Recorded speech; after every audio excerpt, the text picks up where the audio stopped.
Okay, welcome back to part 2 of my installment of multiplying polynomials. Now, my first video of multiplying polynomials, I kept it very simple with basically hardly any coefficients in front of the variable, but now I'm going to place some numbers or coefficients in front of the variables. But we treat this just the same. So what we're going to do is we're going to take my 3x times my 5x. That gives me 15x squared. My 3x times my positive 6 gives me a plus 18x. I'm going to go under. Negative 4 times a positive 5 is a minus 20x. And finally, I'm going back under. Negative 4, treat that as a negative 4 times 6. So negative 24. Now, when we get to this point, we need to combine like terms. That's going to be my middle ones, two middle ones. 15x squared minus 2x minus 24.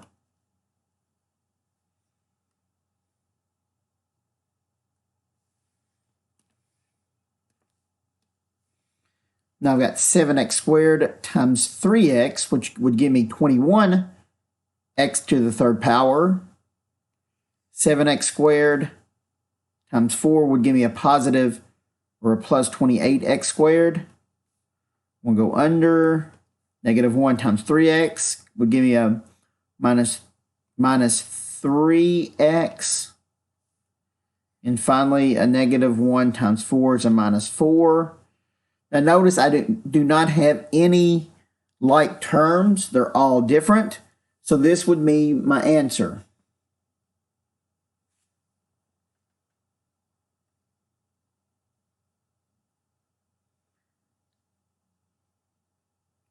Now let's take a look at this one. This one's another special case that I sort of touched on my last video. Let's take a look at 2x. 2x times 2x will give me 4x squared. 2x times 7 will give me a plus 14x. I'm going to go under. Negative 7 times 2x will give me a minus 14x. And finally, a negative 7 times 7 gives me a minus 49.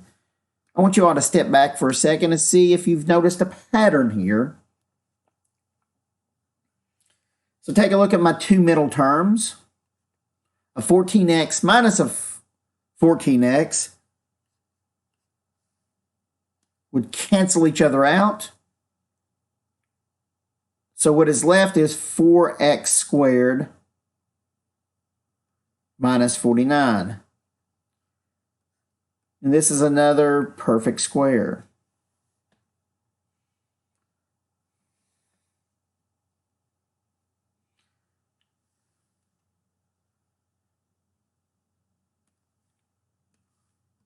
Now, this is a type of problem that has given most of the students in my classes trouble because we tend to overlook what the power, in this case the square, means.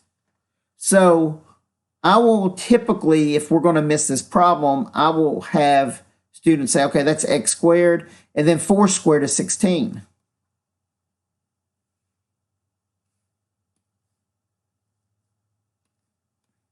And this is a wrong way how to do it. What we need to treat this x plus 4 squared as, so I'm going to drop this down and I'm going to say, okay, this is x plus 4. That square means I've got two of these.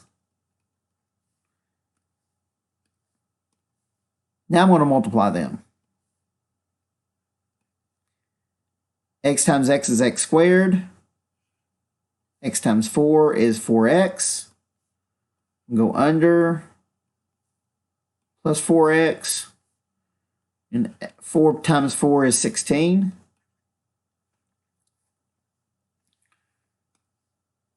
Final step. My 4x and 4x, I can combine them. So it's x squared plus 8x plus 16.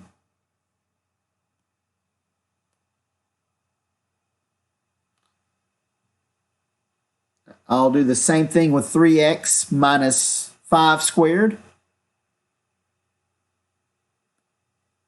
I'm going to separate them.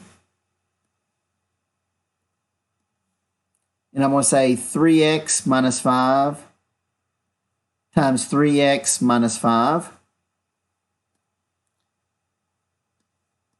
Then I'm going to FOIL it or distribute it.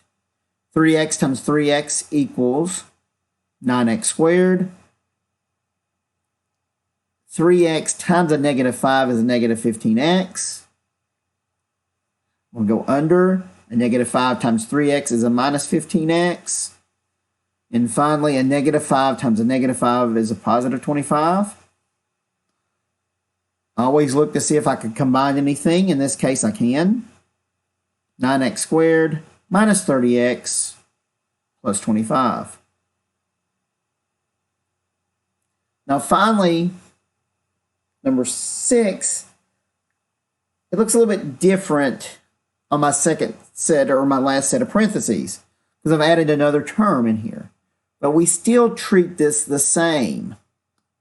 So what I want to do this is I want to take x times 3x squared, and I get 3x to the third power.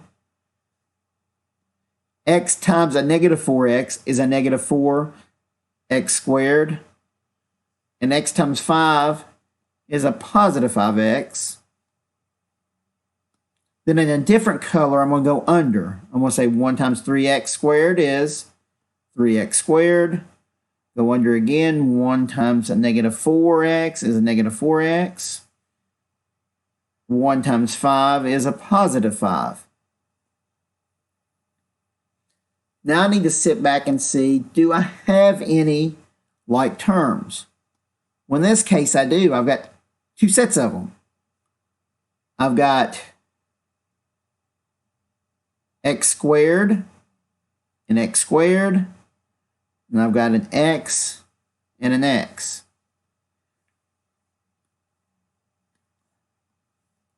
So I cannot do anything with my 3x to the third power, but I can take my negative 4x and my plus 3x squared to make that a negative x squared.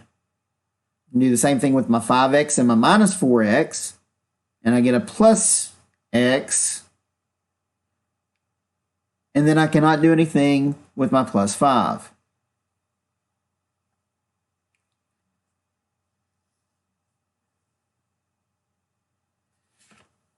So this concludes my multiplication of polynomials. So be looking out for factoring. Thank you very much for listening.